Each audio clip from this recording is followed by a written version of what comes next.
Bueno, vamos a seguir hablando de política, aunque desde una vertiente distinta, con los ojos de una persona que se moja en estos asuntos. De hecho, es tertuliano en algunos programas, pero que hoy está aquí con nosotros porque el viernes recogerá en La Bañeza, en León, el Premio Castilla y León de las Letras. Y según recoge el acta del jurado, se le concede por su amplia obra y su proyección nacional e internacional, reflejo de su creación literaria universal. Él es el escritor y ensayista Juan Manuel de Prada, muy vinculado con Castilla y León. Pasó su niñez y adolescencia en Zamora, estudió en Salamanca. De hecho, ha pasado esta Semana Santa en la capital zamorana. ¿Qué tal? Buenas noches, Juan Manuel. Muy buenas noches, un placer estar aquí con vosotros. ¿Qué tal la Semana Santa de Zamora? ¿Hemos vuelto a la normalidad? ¿Ha sido una forma de pulsar que...? Hemos vuelto radicalmente a la normalidad, ¿no? La Semana Santa en Zamora ha sido espectacular. La gente tenía muchas ganas después de estos 2 años sin procesiones, ¿no? Y la verdad es que el ambiente ha sido extraordinario, el tiempo ha acompañado. No sé si después de estos días vamos a tener consecuencias otra vez con el maldito coronavirus, ¿no? Pero bueno, que nos quiten lo bailado al menos, ¿no? ¿Ha llegado tarde este reconocimiento o todo premio siempre llega en un momento oportuno? Siempre llega en un momento oportuno, pero no, en mi caso no podría decir que ha llegado tarde. Yo creo que debe haber 3 ganadores más jóvenes que yo, 2 o 3, desde el año 84 que empezó, ¿no?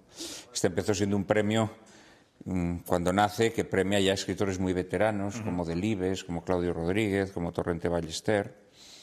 Pero luego, claro, los escritores veteranos se acaban y hay que empezar a apostar ya por escritores, pues, sesentones o cincuentones, como es mi caso, ¿no? No creo que haya llegado tarde ni pronto. Bueno, llega cuando tiene que llegar. Yo creo que los premios es mejor que a un escritor se le den cuando está en activo, ¿no? Porque si no tienen un aroma funerario que puede resultar un poco molesto, ¿no? Y es verdad que, naturalmente, pues nunca sabemos, ¿no?, cuándo vamos a abandonar este planeta azul, pero bueno, yo creo que es mejor no esperar demasiado, ¿no? Por otra parte, creo que así se le da también un tono al premio, como que se premia al escritor en activo, ¿no? El escritor que está todavía desarrollando su obra. Y muchas veces estos premios, ya cuando se dan a personas, pues, septuagenarias, octogenarias, de alguna manera parece como que se está diciendo qué bueno has sido, ¿no? Y bueno, antes de cerrar el telón, pues queremos agasajarte un poco, ¿no? Entonces yo creo que es preferible que se den a escritores en activo. Y yo la verdad es que estoy muy honrado con este premio, ¿no? Porque primero decías que he estado muy vinculado con Castilla y León. Tú date cuenta que yo, aunque nací en Baracaldo, con menos de 2 meses... me corrigieron mis padres. En alguna entrevista he dicho que con 3 meses, pero mis padres me han corregido y me han dicho no, ni siquiera tenías 2 cuando vinimos a... Eso dices que te nacieron en Vizcaya, ¿no? Me nacieron en Baracaldo, claro. Mi padre trabajaba allí, como tantos castellanos, ¿no?, que se tuvieron que marchar a trabajar a las fábricas del País Vasco, y en cuanto pudieron volver, en cuanto encontraron trabajo en Zamora, que era de donde ambos eran, pues volvieron, ¿no? Y toda mi vida ha transcurrido en Zamora. ¿Este premio tiene una doble compensación también por tus padres, por tu familia? Pues sí, totalmente, efectivamente, ¿no? Porque ellos son ambos zamoranos, de Tierra del Pan, una comarca zamorana, mi madre de Asparegos, mi padre de Arquillinos, y bueno, mi padre, su familia emigró al País Vasco. Él trabajó allí desde muy joven. Conoció a mi madre en unas vacaciones cuando volvían en verano a pasar unos días en su pueblo. Conoció a mi madre, se hicieron novios, se marcharon los 2 para allá y allí nací yo, hasta que volví. Y luego, como te digo, pues toda mi vida ha transcurrido ligada a Zamora, muy principalmente. Toda mi infancia, mi juventud, y luego los estudios universitarios en Salamanca, que era un poco el enclave, ¿no?, donde castellanos y leoneses solíamos juntarnos junto con Valladolid, ¿no?, universitariamente hablando. Y allí en Salamanca, en Zamora, Salamanca es donde escribí mis primeros libros. Yo no vine a Madrid hasta después de ganar el Premio Planeta. ¿La Tempestad la escribió en Salamanca, entonces? La Tempestad la escribió entre Zamora y Salamanca, sí. Y por cierto, dijo que le había provocado, que le había aturdido mucho ese premio, ¿no? Yo no sé si este Premio Castilla y León de las Letras le da más paz y más sosiego, ¿no? Este es un premio más sereno, ¿no? El Premio Planeta es un premio bueno, muy publicitario, es un escaparate para la editorial, para el grupo que promueve el premio, también para el escritor que lo gana, y entonces te traen como puta por rastrojo, con perdón de la expresión que hoy en día puede resultar políticamente incorrecta, te traen como puta por rastrojo por toda España, y es un premio muy ajetreado, es un premio muy ajetreado. Y es un premio también que tiene una vocación eminentemente comercial, claro está, ¿no? Mientras que este es otro premio, este es un premio de una naturaleza muy distinta, yo diría que casi antípoda, ¿no? Es un premio que primero reconoce el vínculo del escritor con su tierra. Por otra parte, es un premio a la trayectoria, es un premio al que tú no te presentas, ¿no? Te presentan. Sino que te presentan o te eligen. Y por lo tanto también, y por el momento en que llega, también es un momento en el que en la madurez uno saborea mejor las cosas, ¿no? Cuando eres joven vives en un vértigo y en una especie como de disipación, ¿no? Que no te hace apreciar el valor de las cosas. ¿Y sabemos cuidar y reconocer en Castilla y León a nuestros escritores? Bueno, yo diré en general que nuestra época no reconoce a los escritores en exceso, ¿no? No los reconoce en exceso. Más allá de que los políticos pues siempre estén con su apoyo a la cultura y demás, pero yo creo que la figura del escritor no es apreciada en nuestra sociedad, porque nuestra sociedad vive demasiado deprisa, nuestra sociedad es cada vez más alérgica a los debates intelectuales, nuestra sociedad quiere digerirlo todo rápido, es más amiga de la consigna, de la proclama, del eslogan, que del argumento, que del debate, ¿no? Y esto yo creo que hace que el escritor tenga cada vez un sitio más exiguo en nuestra sociedad. Normalmente el escritor cuando salta a la fama es más por razones sociológicas que puramente intelectuales o artísticas, creativas, ¿no? En mi época, por ejemplo, pues se puso muy de moda promocionar a jóvenes escritores, ¿no? Escritores que en ese momento pues éramos veinteañeros, y eso llevó pues, a muchos disparates. En aquellos tiempos pues se encumbró a muchos escritores que luego pues demostraron que no tenían nada detrás, ¿no? Pero más allá de que fueras bueno, malo o medio pensionista, realmente lo que se trataba de potenciar y de exhibir era la juventud, ¿no? La juventud que se consideraba en sí misma una virtud. Y hoy en día, pues por otras razones, ¿no? Pues hoy en día los escritores son promocionados porque se ascriben a modas ideológicas del momento, que si literatura feminista, que si literatura neorrural, que si literatura de no sé qué. Digamos que los clichés ideológicos de la época es lo que hace que la carrera de un escritor se potencie. Pero yo creo que la conexión, digamos, profunda entre el escritor o el artista en general y el pueblo es cada vez menor. Yo creo que es cada vez menor. Creo que a esto también ha contribuido mucho las nuevas formas de ocio, ¿no? Que apartan a la gente a lo mejor de la lectura, ¿no? Yo me acuerdo que hace tiempo, pues cuando ibas a cenar con unos amigos siempre se hablaba de libros, ¿no? Hoy en día, pues todo el mundo se pone a hablar de las series de Netflix, ¿no? Que han sustituido esa prioridad que a lo mejor tenía la cultura escrita hace no tanto tiempo. Pero bueno, no hay que quejarse. También el escritor tiene la obligación de ser una voz que clama en el desierto. Yo creo que el escritor sistémico, el escritor que adopta el lenguaje de su tiempo, que obtiene el aplauso de los poderosos, etcétera, etcétera, no creo que sea el modelo verdadero de escritor, ¿no? Decía antes que a los políticos trata de interesarse por la cultura. Venimos de unas elecciones en Castilla y León, donde si en algo coinciden casi todos los programas electorales es las escasas referencias al mundo de la cultura en sus programas electorales. ¿Por qué cree que pasa eso? Bueno, porque la cultura, indudablemente, a pesar de que es el alimento de las almas, pues no se halla entre las prioridades, al menos tal y como se ha planteado la palestra política, ¿no? Es evidente que se considera como una especie de adorno o de lujo, y que a la gente hay que irle con asuntos más perentorios o más llamativos, muchas veces más chirriantes, ¿no?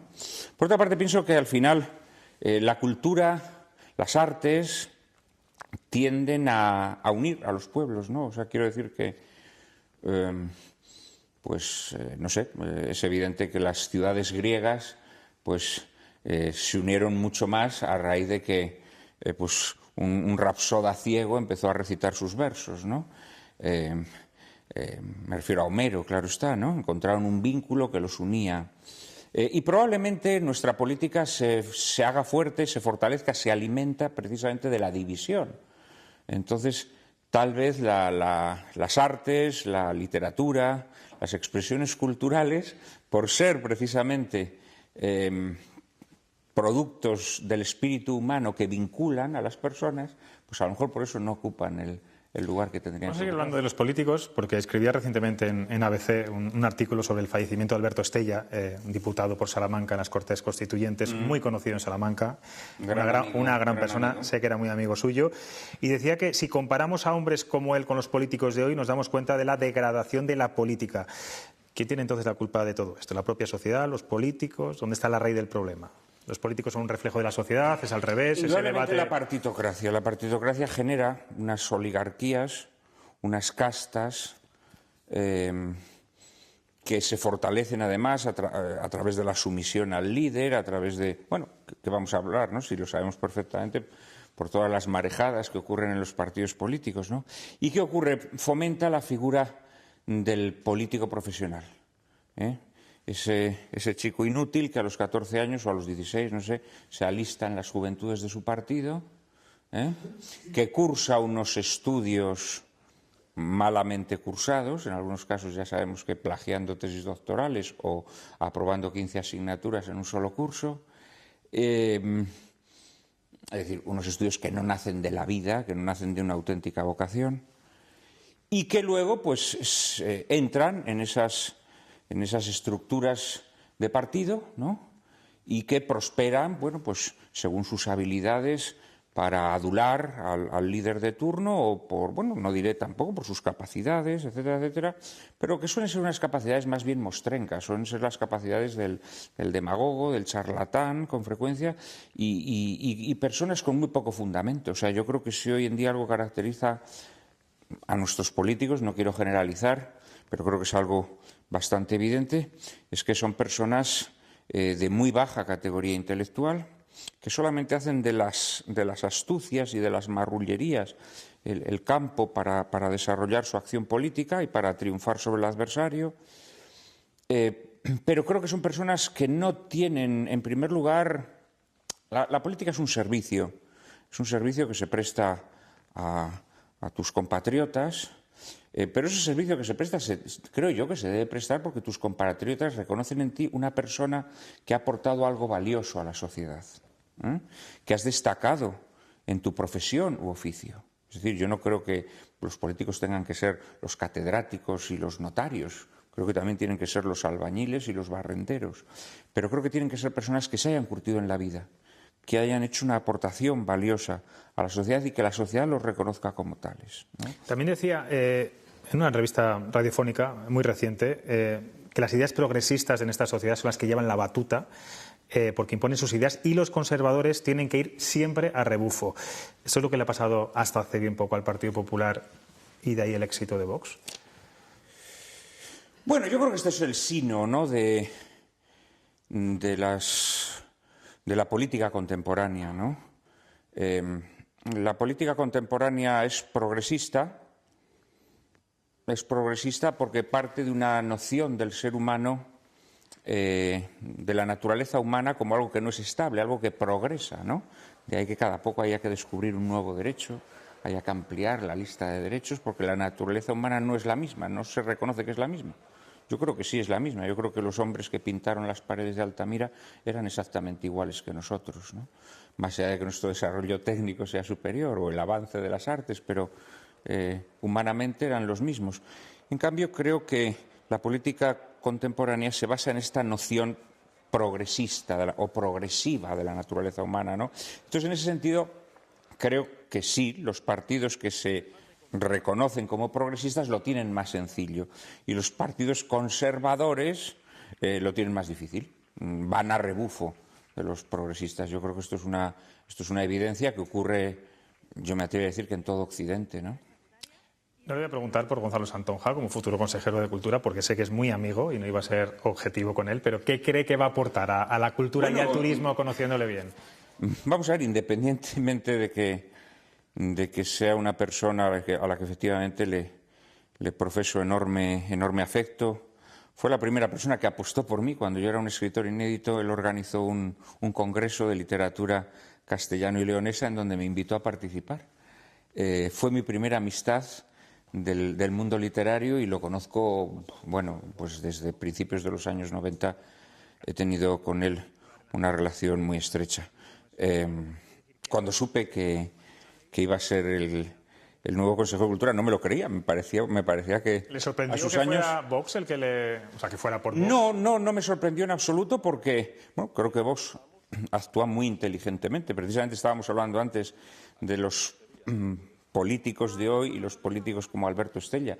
Evidentemente, Gonzalo Santonja es una persona que ha hecho aportaciones a la sociedad, ¿no? Es un catedrático de literatura en la Universidad Complutense, pero bueno, es un hombre que ha publicado decenas de libros, muchos de ellos dedicados al estudio, por ejemplo, del patrimonio de Castilla y León, el patrimonio expoliado en Castilla y León, tantas obras de arte que han sido robadas a lo largo de los siglos, ¿no? Es un hombre que ha escrito... Tauromaquia, mucho sobre tauromaquia, claro. Bueno, la tauromaquia es su dedicación de los últimos años. Esto es lo que se ha resaltado. Yo pienso que como va a ser un consejero en el cupo de Vox, se ha querido resaltar esto, pero él sobre todo ha escrito sobre el exilio español. Sus grandes obras son estudios sobre la literatura española de los años 20 y 30, la literatura comunista, anarquista de los años 20 y 30, y posteriormente es uno de los mayores conocedores del exilio español. Él además fue íntimo amigo tanto de Rafael Alberti como de José Bergamín, ¿no? Y luego, bueno, entre otras cosas le debemos pues que la investigación filológica ha llegado a la conclusión de que antes de las glosas emilianenses y silenses hay documentos en Castilla y León, como el Cartulario de Valpuesta, en donde ya aparece en germen lo que luego hemos llamado el español o la lengua castellana, ¿no? Es decir, que sus aportaciones a la cultura son evidentes y son muy notables. Entonces, en este sentido, creo que es una persona que, además, desde su independencia ideológica, pues creo que puede hacer una aportación noble y valiosa a Castilla y León. Por otra parte de ser Premio Castilla y León, se ha convertido también en noticia en las últimas semanas por algunos artículos, sobre todo por uno concreto que publicó Navací sobre la invasión de Rusia a Ucrania. Le voy a leer algunos titulares de algunos medios y luego nos aclara su postura. Algunos decían: Juan Manuel de Prada apoya la invasión de Rusia a Ucrania, decía el de ella. A Juan Manuel de Prada no le gusta que insulten a Putin. En el Confidencial, por ejemplo, publicaban una lista con los últimos amigos españoles de Putin, entre los que estaba usted y el señor Sánchez Dragó. Aclárenos cuál es su postura sobre la invasión de Rusia a Ucrania. ¿Sí hay algo que aclarar? Sí, hombre, no, vamos a ver, hay muchas cosas que aclarar, ¿no? Es decir, yo creo que en una época que es tan propensa a la consigna, al eslogan, etcétera, etcétera, pues seguramente el análisis o el intento de profundizar en las causas de una guerra hace que la gente te identifique con los bandos, ¿no? Es decir, los estudiosos de la Segunda Guerra Mundial, más allá de que abominen de determinadas acciones de Hitler, pues pueden explicar, por ejemplo, pues que el Tratado de Versalles fue un error. El Tratado de Versalles fue un error, ¿no? Que humilló a Alemania y que eso generó en Alemania una serie de problemas que indudablemente fueron aprovechados para que Hitler promoviera la guerra, ¿no? No, yo en este artículo lo que hablaba es de lo que ha pasado en el Donbass durante mucho tiempo, ¿no? Pero muy especialmente en los últimos 8 años, ¿no?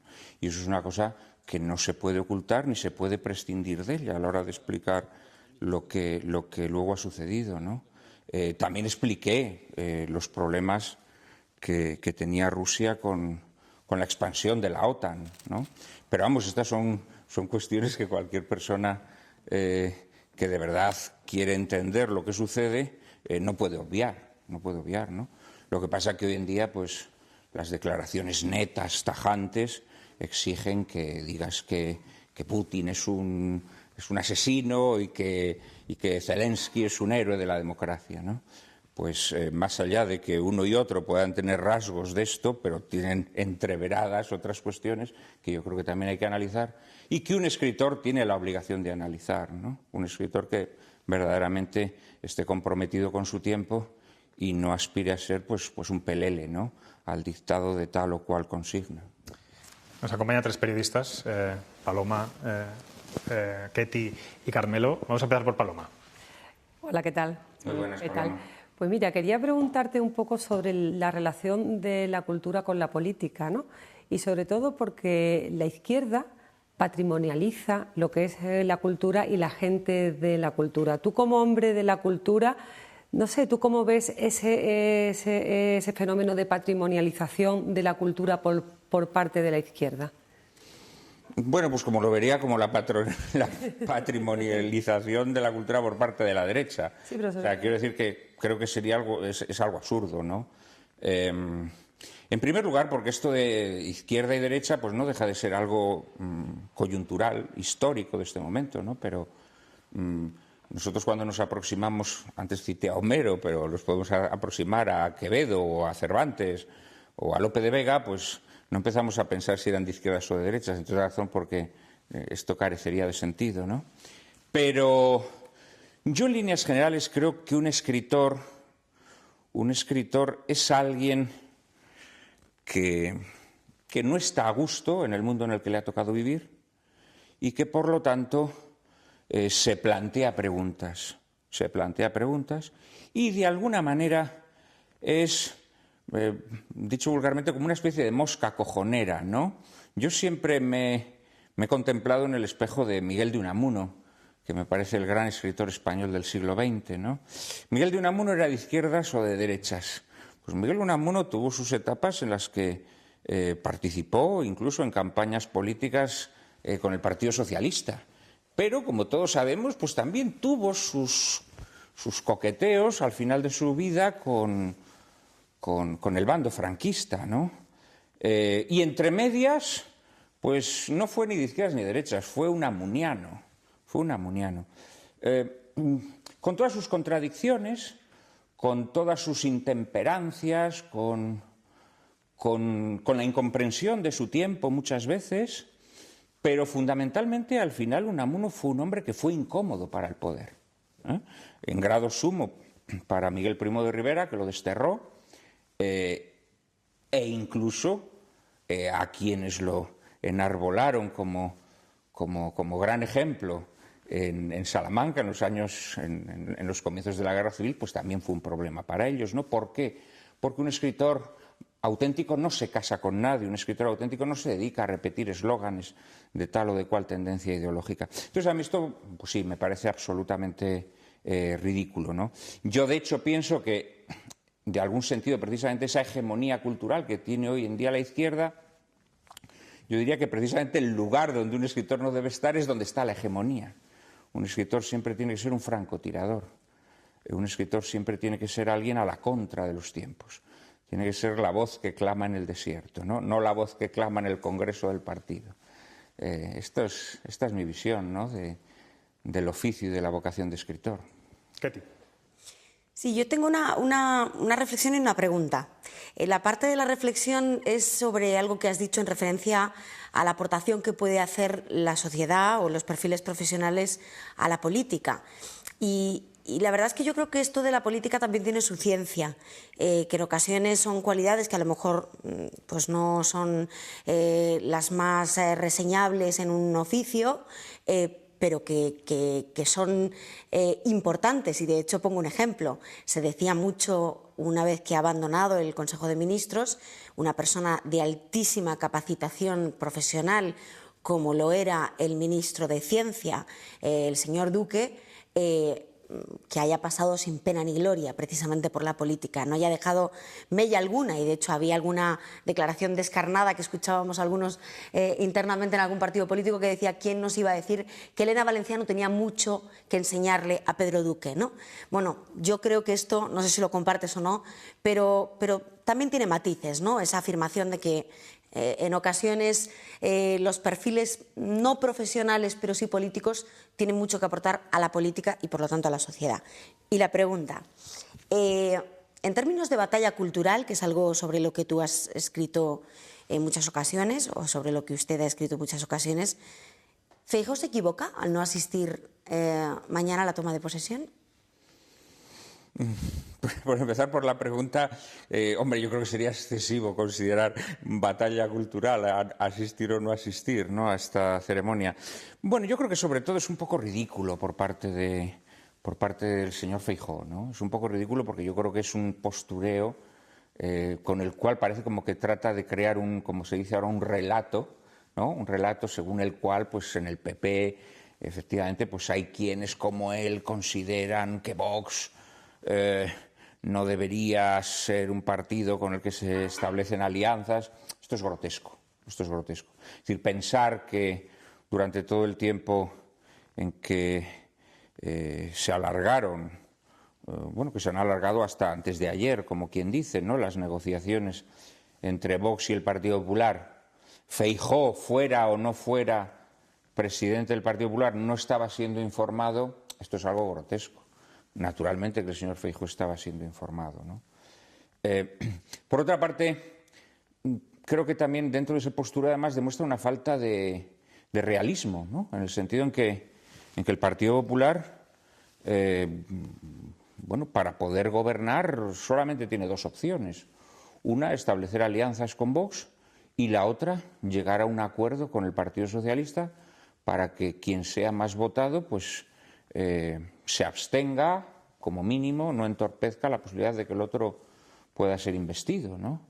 Entonces, yo creo que Feijóo juega una ambigüedad que honestamente me parece incongruente con la situación. O sea, yo creo que en su galleguismo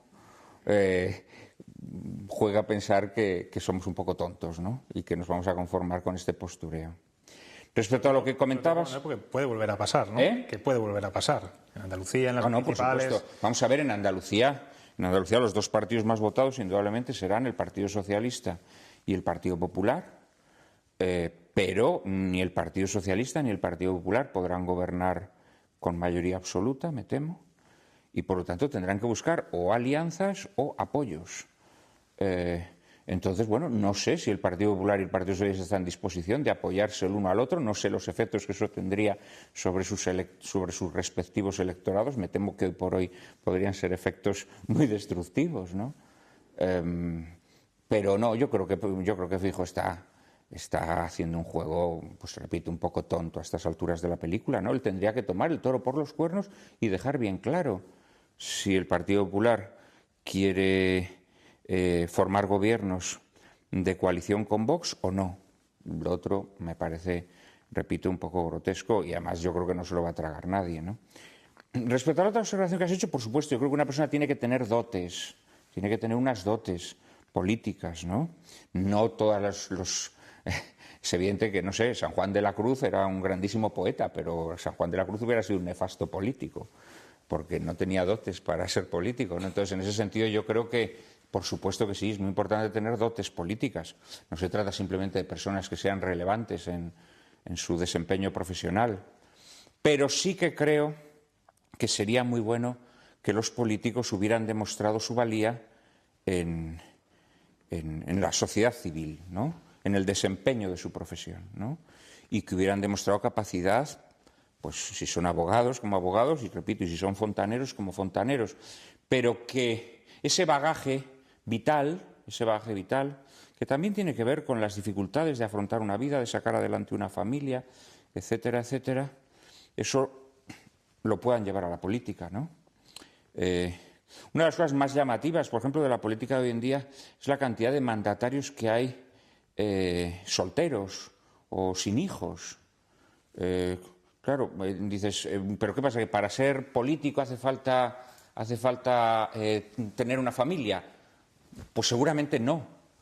Pero el hecho de haber sabido sacar adelante una familia, indudablemente, es un buen síntoma para poder desarrollar tu carrera. A fin de cuentas, el gobernante, de forma simbólica, de forma metafórica, es como un padre de familia, ¿no? Es decir, su pueblo, el pueblo, se supone que es como la familia la que tiene que sacar adelante. Entonces, yo en líneas generales pienso que vamos, yo creo que para sanidad democrática habría que eliminar las juventudes de los partidos. O sea, habría que eliminarlas total y radicalmente, ¿no? Para que los chavales supieran que si les interesa la política, bueno, tendrán que llegar a la política después de haberse sabido ganar la vida. Yo creo que esto sería muy bueno para nuestra democracia y en general para España, ¿no? Carmelo. Yo quiero aprovechar esta circunstancia para hablar de Zamora, de la que te has declarado... Ha hablado bastante ya de Zamora, ¿eh? Sí, pero... No, pero nunca se habla lo suficiente. No, y voy a explicar por qué. A mí me parece una ciudad, siempre me ha parecido una ciudad bellísima, que ha sido en las últimas 2 décadas, además, especialmente embellecida. Y yo estuve hace poco allí, que hacía tiempo que no iba, lo confieso, y lo que me encontré era con gente que me decía: hombre, señor Encinas, hable de Zamora, hable bien de Zamora, porque nos estamos muriendo. Eso es lo que me decían, comerciantes, gente de la calle, diciendo: es que esto, aquí la gente joven se nos va, aquí no hay futuro, y fíjese qué ciudad tan bonita tenemos, hable usted de Zamora. Así que tengo que hablar hoy de Zamora, y quiero aprovecharlo, como digo, esta circunstancia. Entonces lo que te voy a pedir, ya que entiendo que eres zamorano de corazón, es qué recetas se te ocurren para sacar a ciudades tan maravillosas como Zamora. Alguna más en España hay, pero esta está ahí, que la hemos visto, yo ya digo, hasta hace relativamente poco, para sacarles de ese proceso de envejecimiento que le lleva a una situación, yo creo, casi moribunda de aquí a unos años, si no se toma algún tipo de medida. Pues hombre, yo creo que habría que tomar medidas a corto plazo y luego a medio y largo, ¿no? A corto plazo, pues fíjate, tú lo has dicho, Zamora es una ciudad bellísima. Yo me atrevería a decir que es la ciudad, bueno, de España sin duda alguna, pero muy probablemente de toda Europa, la ciudad con más arte románico. La ciudad con más románico. No digo que en otras ciudades no haya muestras a lo mejor más elevadas o más grandiosas, pero eso de poder recorrer parte de la ciudad viendo iglesia románica tras iglesia románica y algunas muy notables, pues la verdad, Zamora es única. Y misteriosamente Zamora es una ciudad que se ha quedado fuera de las grandes rutas turísticas. Esto es llamativo, pero es así, es así. Zamora tiene una de las más grandes Semanas Santas de España, ¿no? Y es verdad que en Semana Santa pues la ciudad tiene muchísima más actividad y muchísimo más movimiento, pero de alguna manera yo creo que todos estos atractivos artísticos de su patrimonio artístico tendrían que ser revalorizados y puestos al alza, ¿no? Y luego yo creo que esto sería un poco en el corto plazo. En el largo plazo hay que revitalizar su economía, Esto es evidente, ¿no? Y yo creo que la manera de revitalizar la economía es recuperando las dedicaciones tradicionales del lugar, pero naturalmente al servicio de los avances tecnológicos de hoy en día, ¿no? Le falta marketing, por decirlo de alguna manera. Le falta marketing, pero también le falta actividad industrial, revitalización de su agricultura, de su ganadería, etcétera, etcétera, ¿no? Esto no es una labor fácil, pero yo creo que, vamos a ver, España, si vemos la evolución de la economía española, hay algo muy preocupante, y es que en los años 70 la economía española más o menos, pues había pegado. La enhorabuena por lo que había apagado el móvil, no sé por qué sonó. Está apagado, de hecho. Ah, tranquilo. La economía española estaba bastante repartida entre los 3 sectores, ¿no? Primario, secundario, servicios. Hoy en día la economía española es una economía de servicios, fundamentalmente, ¿no? Y esto, claro, en zonas en donde no hay industria, donde además la agricultura pues está en receso, pues son zonas que lo padecen muy especialmente, ¿no? Entonces yo creo que habría que revitalizar mucho los sectores primario y secundario, no solo en Zamora, sino en general en Castilla y León, pero seguramente de forma muy especial en Zamora, ¿no? Juan Manuel de Prada. Perdón, hay Sí. una iniciativa que se llama Zamora 10, que lo que pretende es precisamente cubrir todas esas cuotas e impulsar Hay precisamente la asociaciones, actividad. empresarios, de momento no es una plataforma política. No, Primera es una petición al nuevo gobierno que arranca ya esta semana, revitalizar Zamora. Muchas gracias, Juan Manuel de Prada. Imagino que Es un está placer. escribiendo ese discurso porque ahora, como es tradicional, de portavoz del resto de premiados. Sí, tengo que actuar como, efectivamente, tengo que preparar el discurso de recepción del. Pues estaremos muy atentos el viernes y enhorabuena de nuevo por el premio de las Letras de Castilla. Muchísimas gracias.